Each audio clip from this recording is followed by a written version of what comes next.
Thank you for joining us. So we've just heard from Nick Clegg and George Osborne about how policy, markets, and technology are converging together to redefine and reshape money as we know it now. So the conversation that we're excited to have right now on stage is diving one level deeper. And we're going to look at the institutional execution layer, where the ideas that we talk about are actually becoming reality, all the way from portfolio construction to on-chain payments. We're going to explore how leading institutions are moving beyond just trading and building long-term crypto strategies. I'm very excited to be joined by my panelists. The introductions were made by Eric, Nikita, and Chris. Great to have you. Thank you. Thank you for being here.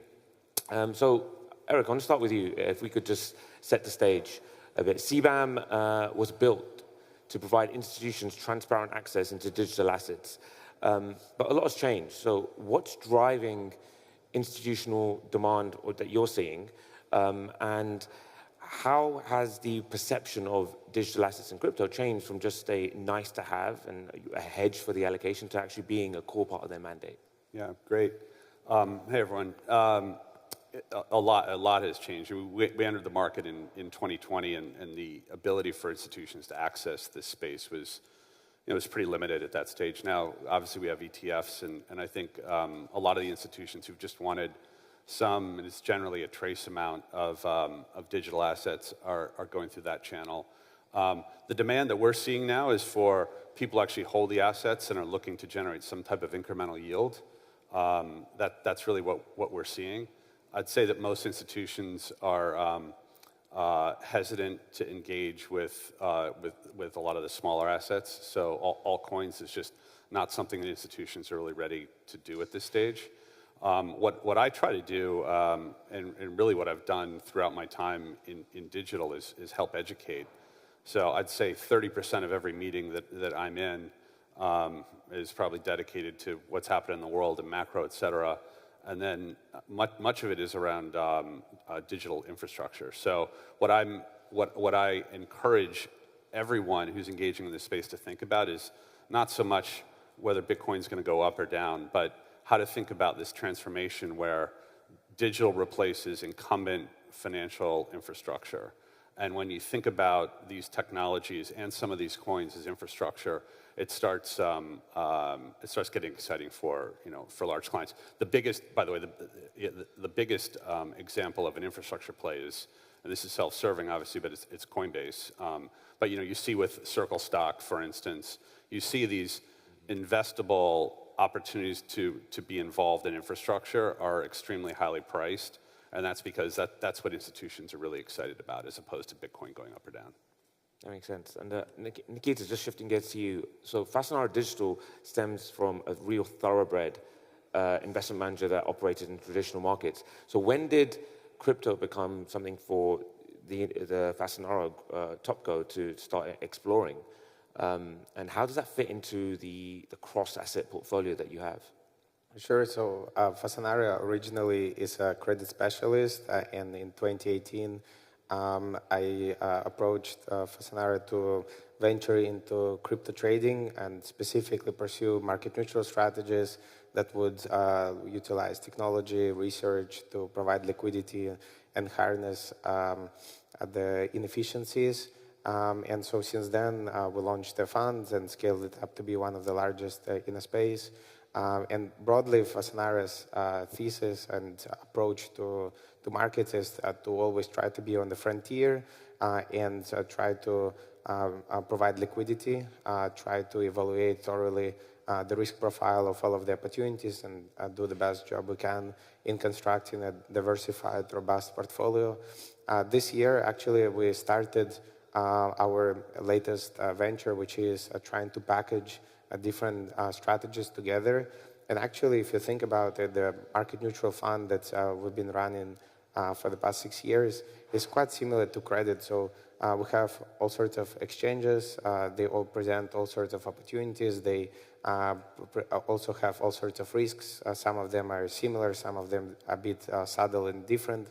And so our role as a market participant and liquidity provider and portfolio managers to underwrite these risks, size them accordingly, and build the portfolio. And so this multi-strat that we launched earlier this year, both in a tokenized and in a fund structure, seen a really nice reception. So we launched it on Midas, and within 2 months, there was 150 million of assets that flew into that product, which is essentially a blend of private credit and crypto exposure with nice liquidity profile and really compelling yield. So for the company, the idea is to invest in technology, try to stay at the frontier, and evaluate every opportunity which stems from our competitiveness and our edge, and get involved in those. Great. I love hearing that innovation about bringing the fund on chain and seeing the demand in tokenized fund. That's great. Just shifting gears to Chris, to you. So Eric and Nikita, they provide either access or investment strategies in crypto, but your clients are different. Your clients are actually using crypto as either payments or treasury operations. So curious to hear your view on what's changed on the corporate or institutional side that allows them to actually use crypto as infrastructure rather than just a slight innovation project. Yeah, well, firstly, thanks very much for having me. Maybe for some of the people who don't know, BVNK is the leading stablecoin payments infrastructure provider. We really help global enterprises, fintechs, PSP, embed stablecoins into their payment stack.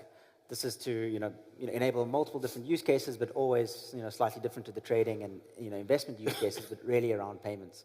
And to your point is, there's a couple of things that have changed recently. We have been building in the space for quite some time, probably a little bit earlier to the stablecoin payments thesis, but we've really seen an explosion of demand and payments volume over the last 18 months, and we actually just crossed 20 billion in TPV, and that's growing north of 200% year on year.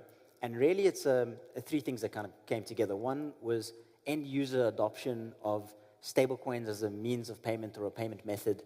This happened in emerging markets, LATAM, Asia, some of Africa, really driving consumer adoption. Those number of holders of digital dollars and that sort of thing is then obviously driving merchants to accept those payments.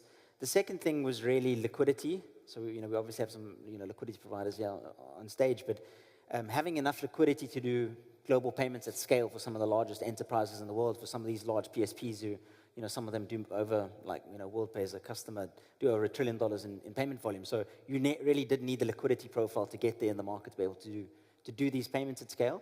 And I think probably the biggest unlock more recently has been crystal clear stablecoin-specific legislation that bifurcates crypto, i.e. as an investment asset class, and stablecoins as a payment instrument or a payment infrastructure.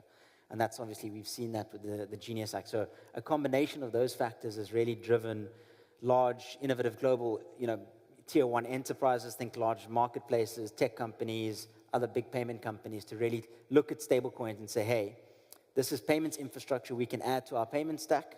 This is also payments infrastructure that we can build new global first products on top of. So it's been quite exciting over the last couple of years, bringing these use cases to life. Yeah, we've had a huge amount of change over the last few years, and we were just talking before we came on stage about how almost poetic it is that we're in one of the oldest banking halls in the city, and we're here talking about on-chain payments. So I think we've all come a very long way. But talking about shifting in infrastructure and market dynamics, Nikita, what have you seen that's changed over the last few years that's really helped you as a market and a liquid market participant and a liquidity provider scale in crypto? I would say it's both the breadth and the depth. So when we started, one of the first things that we looked at is what are the tradable, what is the tradable universe? What kind of strategies could we be running? Again, specifically to our mindset of being market neutral and trying to not really predict the price, but being very efficient in sourcing liquidity and relaying it.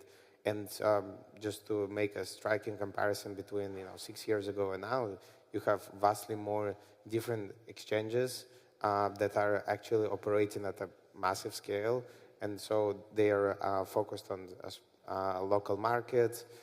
They're all having specific area of focus, and the breadth of tokens that got launched, and the vibrancy of the ecosystem, and the breadth of different time horizons that people are expressing through their trading strategies, the DeFi exchanges, and some of the innovations like Hyperliquid, where they created a really innovative way how to enforce liquidity and how to provide liquidity. And so all this, it makes it almost like a dream environment to operate in as a fund that is looking to just source liquidity and the most efficient way we can and relay it where it's needed. Just now it became a much more complex operation, from centralized venues to decentralized venues to some of the DeFi projects. And but the core principles and ideas are still intact. It's just there is much bigger universe of things that you could be doing, and to be honest, like the requirements in terms of the infrastructure, in terms of the uptime, in terms of the bandwidth, and so on, just to be able to proactively evaluate all of these innovations and fit it into your model is both interesting but also quite challenging. But that's what keeps us very excited about all that's going on in the space. It's fascinating. So this, Eric, some of the changes that Nikita just went through have evolved materially over the last few years. Now, CBAM brings traditional rigor into asset management, but in crypto. So how do you design your products to fit the required transparency and regulatory exposure that clients need, but also in a constantly evolving market that's changed drastically in a matter of in the last few years? Yeah, I try to think of things, particularly when it comes to crypto, in terms of breaking down frictions. So, when we first entered the space, there were no ETFs, and so our products, in many respects, followed what we expected our clients to need, and they needed access to just own Bitcoin, ETH, primarily. And so we built very standard products that allowed them to do that. The industry did change because ETFs were approved, and those products became less important for clients. We built out a multi-strat fund, sounds like much like Nikita, which was interesting for clients. But what we, I think, have discovered just over the past probably year is most institutions are still fixated on the very large assets. And once they have those assets, they start thinking about, well, how can they put them to good use? And so, Bitcoin, if you consider that digital gold, which is what most of our clients consider it, to be able to generate yield with that is something that's really interesting. So I think the biggest commercial opportunity now, and this will continue to evolve, is in helping clients that are sitting on these assets use them in ways that enhance those yields. Institutional investors are always looking to do something that's smart, that's a yield enhancer, and so that's what we're trying to do. From a fund structure perspective, again, if you look at it through the lens of how do you reduce frictions, as excited as I am about on-chain asset management, and I think that's eventually where we go, that's not the area that our clients are really going to engage in at this stage. So we're building out, traditional U.S. onshore funds, offshore Cayman funds, managed account structures, and that's, I think, how we'll continue to engage with most of our big clients for the next, certainly, year or two. Great, thank you, Eric. So, Chris, BVNK is where crypto actually meets utility. And your clients aren't speculating in the markets at all. They're actually utilizing it for stablecoin payments, settlements, and on-chain solutions. Can you just share how the use cases for your clients are scaling and what this actually means for broader institutional adoption? Yeah, no, sure. So we think about our product stack in, we call it the stablecoin financial stack, and it really is across 6 financial primitives. And those are really, our customers want to send, which is the first one. They want to send. They want to do global payouts, cross-border, instant, always on, all the fun stuff that stablecoins and blockchain bring. They want to receive payments. So again, accept payments globally, anywhere in the world, from wherever their customer is. They want to convert, so they need to be able to move in and out of stablecoins and domestic fiat currencies, but also access those domestic fiat payment rails so that you can keep, a payment instant, throughout its life cycle. And then newer ones, which are really exciting, is store. So I'm a marketplace. I want to embed stablecoin wallets into my platform so my customers can store digital dollars and then earn, to what Eric is talking about, earn some yield on that digital dollar, just like you could earn yield on digital gold. They want to earn yield on a checking account, effectively, where your savings account becomes your checking account, and then issuing stablecoin linked cards so you get more utility to spend that stablecoin balance anywhere Visa or MasterCard are accepted. So when you run through them, it's really that send, receive, store, earn, convert, and spend.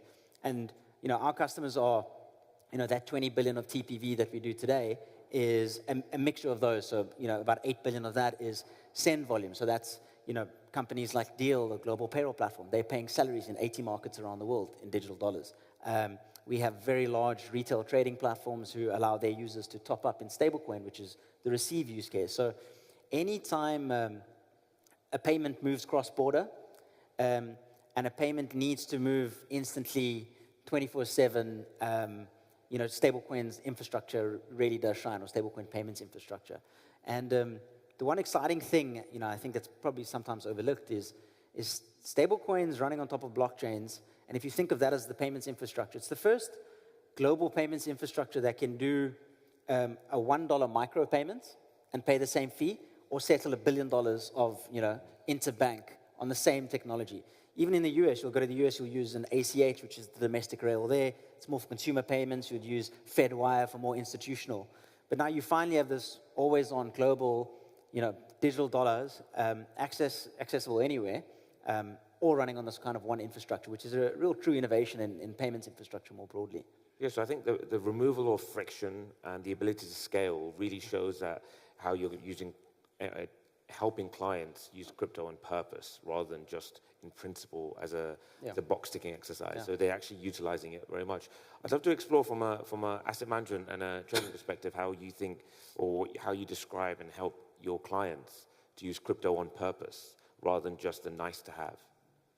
Yeah, to me, it just goes back to infrastructure. And I think, Chris, what you're talking about is super exciting. And I think when you discuss that vision of where things are going, and by the way, a year ago, while I think that vision was the right one, it wasn't well received by institutions, just because so much has changed with the Trump administration coming in, and now the Genius Act. So I think when you describe that vision of where this is all leading, to these common payment rails, I think that investors look at that and they realize, it's like, okay, so this is a world where kind of every workflow that we have right now, how we custody, how we trade, how we look at risk, how we think about 24/7, 365, as opposed to 5-day-a-week trading, all of these things are going to change. And so the investment case for investing in infrastructure becomes a lot more interesting. Because when you look at a global financial services industry that's pretty fragmented still, and you think about what may become in a world where the whole system moves to common rails, which is not to say there won't be different jurisdictional issues with regulators in certain regions. That will obviously be the case. But even there are opportunities to build things on top of these common rails. And so investors will think about, it's like, wow, that's going to probably impact a lot of the businesses that I'm invested in right now. It's also going to create opportunities for new businesses that haven't been developed, or potentially I could help fund in the venture space. And then there are a relatively limited number of firms that I could invest in public equity. And then there's certain coins that are more infrastructure related as opposed to kind of meme related. And so that's when we talk about it, it's certainly not about memes, and it is talking about how to utilize your Bitcoin, but it's a lot less about Bitcoin up or down, and it's much more about you really need to be aware of the changes that are happening on this infrastructure layer, and then you need to figure out where you're going to make a lot of money doing that. And I think there are great ways to do that. And I think those will continue to expand, by the way. That makes sense. And just want to pull a bit of a thread that you raised there. You mentioned the Genius Act, and we know that the Genius Act in the US gave a lot more clear transparency and guidelines to the framework of how institutions can operate in crypto. And we can see that by having something like the Genius Act, it spurs innovation and growth in the industry. And I think one thing that I guess everyone here would love is a bit more of a global harmonization in regulatory. And we had George Osborne mention the UK-US joint task force that Coinbase is also helping out with. That goes a long way, but I feel that the whole industry is still quite fragmented. And Chris, I'd love your insight here, because BVNK does payments across the world and operates globally, quite frankly, in fragmented regulatory environments. How do you navigate that? And what would you like to see in order for some form of harmonization for your business? Yeah. So we're a globally regulated payments business, which means we have payments licenses on the fiat side as well as the crypto asset side, and that's in the US, UK, EU, and soon to be Singapore as well, under their kind of MAS, MPI regime. So you're 100% correct. All of those markets have been kind of innovating on the regulatory front, or at least putting clarity in at slightly different speeds. I think what has been clear is, like I mentioned earlier, this bifurcation between stablecoins and cryptos was actually quite an important one, which the Genius Act did. MiCA does the same thing in Europe. I mean, George Osborne was here earlier speaking about his op-ed about the UK are actually falling behind. If you can see where MiCA is and that framework that they put in place, yes, it's not perfect, and they're going to be iterative on the back of that. The Genius Act has kind of like set the bar and the standard for that. Singapore's been really pragmatic for several years around how they're going to be regulating stablecoins and crypto more broadly. So I think there's some catch-up to play. So everyone's kind of innovating at different stages. But the way we as a business have navigated this is because we started building this business, over 6 years ago now. There weren't any licensing frameworks in place. So we always took a compliance-first approach, and we built the products and we built the business, and we did transaction monitoring and screening and our compliance, our KYB, KYC. Programs and that sort of thing, as if we were regulated. So when these regulations came into place, it was kind of a flip on it. Look, we're doing this already. Anyway, let's get the license and we can prove this out to regulator, which has really held us in good stead as regulators figured out what to do. But yeah, I do think there's going to be a lot of more local regulatory upgrades to local frameworks and that sort of thing, piggybacking off the Genius Act. And I would appeal to the UK and that sort of thing to kind of start speeding that up, because I think they are falling a little bit behind, specifically in crypto and stablecoins. So do you think that we need development on infrastructure for you, for like whether it be the banking rails or on-ramps and off-ramps, or do you think even just more of a regulatory guideline or clarity from government so that corporates can then be like, okay, actually, I can use crypto? It's legislation. I mean, we all saw the headlines recently with the UK looking to ban private citizens from owning stablecoins up to a certain. I mean, those sorts of regulations are not helpful. They're not well thought out. There's not clear guidelines around them. So I think there's taking a step back and going, what does good legislation look like for the industry to foster innovation? You've got MiCA and the Genius Act that are good guidelines there. Look at that, take what's worked, discard what hasn't, retrofit that for the UK, and then just really start approving applications and get those guidelines out, and we can take care of the rest. I mean, people, if you give entrepreneurs a good framework to operate within, good things happen. So that's what I would say. So I guess more to the panel then, like, do you think we're moving closer to a world where policy actually sparks innovation? Or do you think that everyone in this room and outside that are building and innovating in crypto have to build it around fragmentation? Like, maybe starting with you, Eric. The Genius Act was absolutely vital. I mean, that's something that we've been advocating for the last, 4 years. I think, and the reason for that and why this is so important is if you think about a financial system, at least as I think about it, you have to start with money. And if you don't know what a digital dollar is, how it should be held, what you can do with it, you're kind of, everything else is rather confusing. Once you figure that out, then you can start to build from that. So it's like, okay, great. Now, at least in the U.S., we've really figured that out.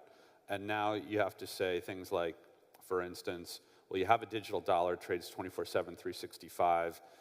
It needs to hold all sorts of. It needs to hold treasuries. Okay, well, treasuries are not. It's not a market that's 24/7, 365. So we should probably figure out how to turn the treasury market into a market so that you don't have a liquidity. You don't have a liquidity mismatch, and you don't have a duration mismatch. So imagine now the treasury market, in one way or another, is going to get tokenized or issued digitally, and then you start looking at it and you're like, okay, well, now we have that, and now we may as well do the rest of the yield curve, and then you're going to start adding credit on top of that, and along that path, what you'll have is every financial institution that had to build the infrastructure or work with partners. It could be with Chris, could be with Coinbase, could be with all the current infrastructure providers. You have to figure out how to build that infrastructure and use it. And once you have it, and given that they're common rails, you're going to be able to save enormous amounts of money across your whole organization, because you can start moving all these different products that have expensive settlement onto this rail. So I think it's not about regulation sparking innovation. It's providing the clarity that kicks off this process, and the Genius Act was absolutely fundamental. I almost think at this stage, like, I know that we want more clarity, and it will come, but now it's going to come because traditional financial players are going to absolutely demand it. They're like, look, you got us onto these rails right here. Now we need to be able to do X, Y, or Z, because it's going to make our business more efficient. It's going to reduce risk across our settlement. It's going to give us more transparency into what the regulators know that we own in a financial crisis. You know, unlike '08, where there was so much lack of transparency. Like, everyone is going to start working together to build on these common rails right now. That makes sense. And in the last few minutes, I do want to look ahead and glimpse into your crystal balls. Starting with you, Nikita, so as the product and asset class matures and liquidity deepens, volatility normalizes, how do you see the quantitative and systematic strategies that you are doing now? How do you see them evolving? Well, so from our perspective, we started with being focused on one trade and trying to be as performant, as efficient, as optimized in doing that. So as we get to bigger and bigger scale, obviously a question of capacity starts to come in, and as market grows, capacity grows naturally with it. But we want to expand the time horizons for our activity and focus more on the mid-frequency strategies as well, and get involved in a broader set of instruments, or get involved more in options. And DeFi these days presents a tremendous opportunity to deploy a substantial amount of capital at a really attractive yield, and be very, very synergistic with our core strategies.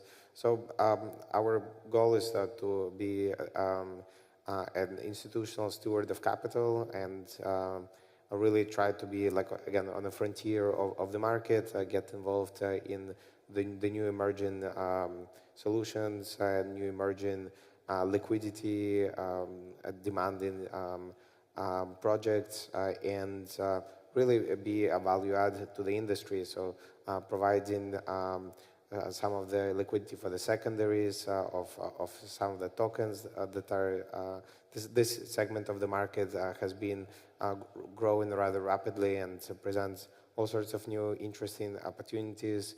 But yeah, it's more broadly just more tokens to trade, more frequencies to look at, more exchanges to be part of, more projects to participate in, and yeah, just that's what's top of our minds. Great. And Eric, you touched upon this very briefly before in your statements, but share with us your view on how the next generation of asset management in crypto evolves, especially as tokenization and on-chain funds become more mainstream. Yeah. Let's start with eventually where this goes is traditional finance and crypto merge entirely. So they'll be indistinguishable. It's kind of like, during the dot-com period, you had dot-coms and you had bricks and mortar, and now we no longer talk about the distinction. So crypto asset management and traditional asset management will converge, and there'll be no distinction.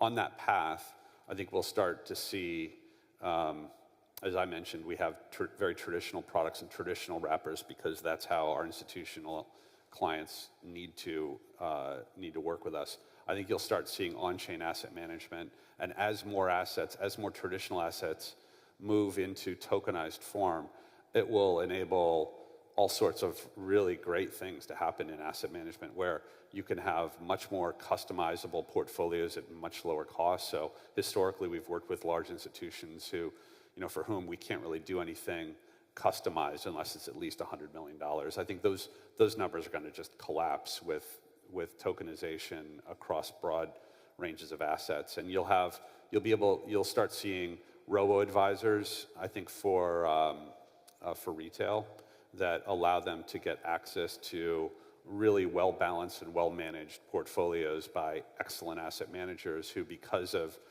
the reduction in costs and with the efficiencies that will come, will be able to provide great asset management products to retail. So, early on when we entered this space, we were hoping that this would democratize high-quality asset management for retail, and I think, based on what I see right now, we're absolutely moving in that direction. But I think that's going to roll out over the next 5 to 10 years. And again, big infrastructure plays are available in that space as well. If you think about who will be the winners, who will be the losers there'll be lots of investment opportunities on that path. Great. And Chris, just close us out. Share with us your vision on the global payments. Yeah. I think there's a couple things happening in payments and then stablecoins as applied to payments. So up until now, you have stablecoins that's slowly eating, or not slowly, fast, quite quickly eating traditional payments TPV. So there's this market share gain, and we know payments more broadly is growing and up and to the right, but it's chipping away at its market share, stablecoin. And that's really stablecoin payments, or stablecoins as a payment method, send, receive, convert, like I was talking about earlier. But I think what we're seeing a shift now is stablecoins as infrastructure. This is that store, earn, and spend, where a neobank that's only in the US can now go global on top of this infrastructure. They can launch their dollar checking account, their savings account, with a card linked to it in 200 markets around the world. So I think that global nature of that infrastructure is allowing new financial products to be built for retail and for retail users as well as businesses that are global, global in nature, always on, which didn't exist 3 to 4 years ago. So I think I'm really excited about that stablecoin as infrastructure for new financial products, in and around the payment space over the next couple of years. It's great. It's exciting. Thank you guys for sharing your insights. Just to everyone in the audience, we are going to stop now for 30 minutes to grab some coffee and connect and get to know each other and talk a bit more. But I just wanted to take 30 seconds of your time to tell you about Women for Women International, who are here with us today. So for 30 years, Women for Women International have invested in women and survivors of war, conflict, and providing them with the right skills and resourcing and connections to achieve real economic freedom and rebuild their lives. And as we've seen through their amazing work, that as women earn their own income and make their own decisions, they become much more powerful agents in their families and communities, proving that economic freedom for women will create much more stable and more peaceful and prosperous world for everyone. So they are one of the many charities that are now coming on-chain, and we're very proud to have them here with us. They are just over there on the other side, so please go over and share your support, and you can make on-chain donations. But with that, enjoy your coffee. Thank you, guys.